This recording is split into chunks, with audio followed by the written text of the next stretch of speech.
Hi, my name is Aya Okori. Today I'll be talking about multiculturalism in classroom. I will be talking about why it's important, what are the issues associated with it, both traditional as well as innovative approaches, and policies as well as practices.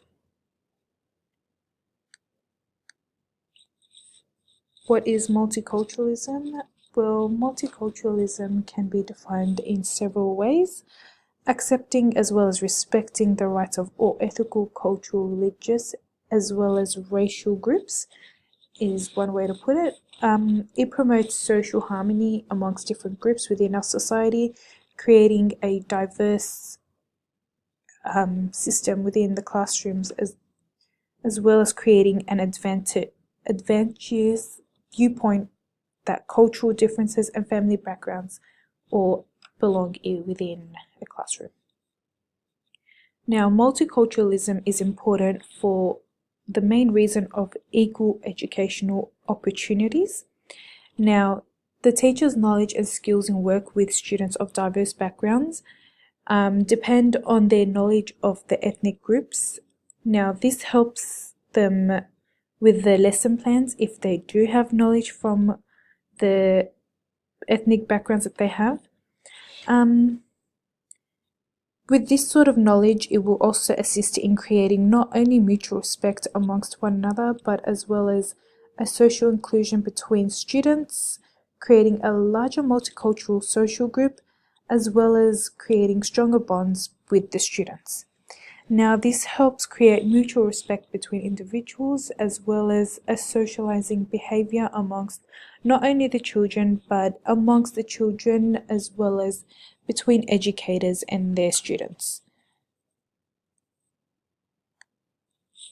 This is a quick link on multiculturalism and how it's important or what it is in general.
Alright, that helped us, have a quick insight of what multiculturalism is.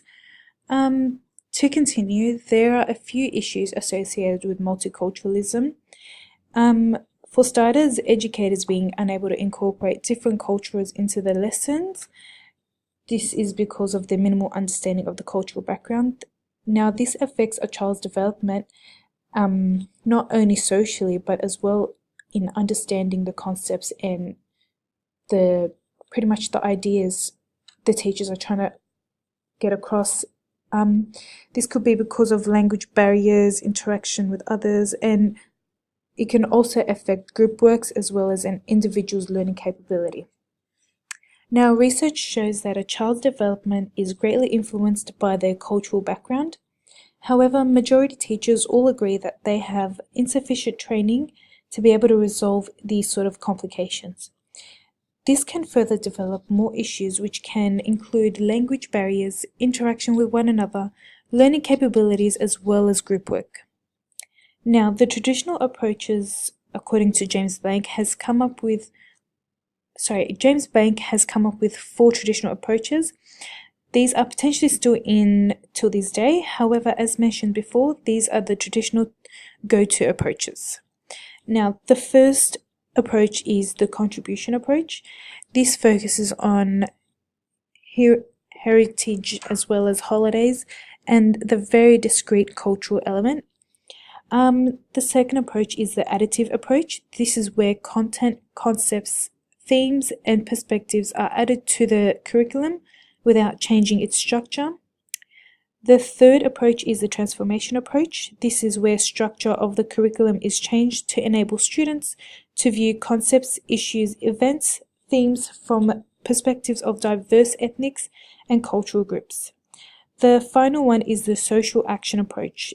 This is a student approach where a student makes a decision on important social issues and takes action to help solve them from themselves. The educational possibilities based on these approaches are the students may feel included, as well as will feel respected within the classroom. The class will be more educated about multiculturalism, and there will be a more breathable air among students. Now, alternative new approaches could be creating a breathable environment for diverse students, as well as planning ahead of the lesson, organizing it in that way students can cooperate and get involved within the class. Also, teachers could also do their own research. This could be done using the James Blank approach, as both the contribution as well as the additive.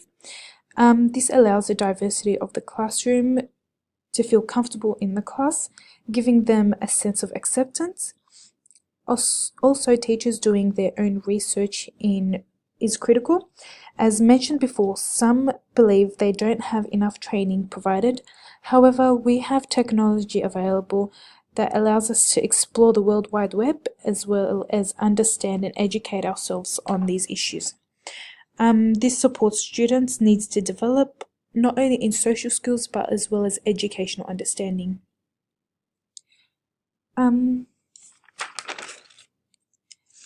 These approaches will support democratic values, as teachers are the ultimate instruments for change. Teaching democracy means preparing children to become citizens with perseverance in the future, as children need to learn to be able to take responsibility of their action.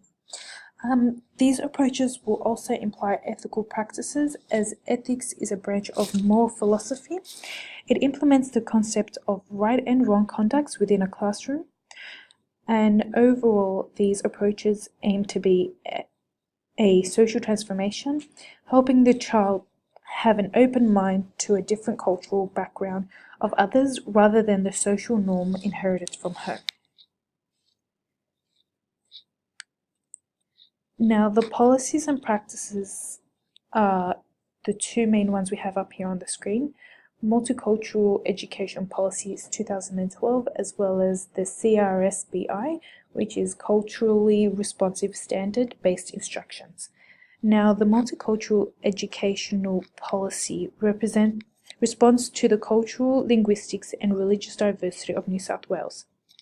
It commits schools to providing opportunities that enable all students to achieve equitable education and social outcomes and participate successfully in our cultural diverse society.